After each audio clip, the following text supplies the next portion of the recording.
আসেন জ্যাকব ভাই, ভিতরে আসেন। ওয়েলকাম নীরাপা, জ্যাকব ভাই, আপনাদেরকে স্বাগত।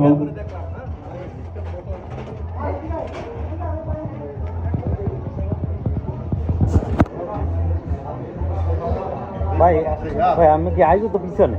হ্যাঁ, আমি পিছিয়ে লোক। হ্যাঁ, আপনি তো ওই দিনও সামনে আইতে আমাদের অনুষ্ঠানের প্রধান অতিথি অ্যাডভোকেট কাজী জামান উনি আমাদের মাঝে উপস্থিত হয়েছেন। আপনাকে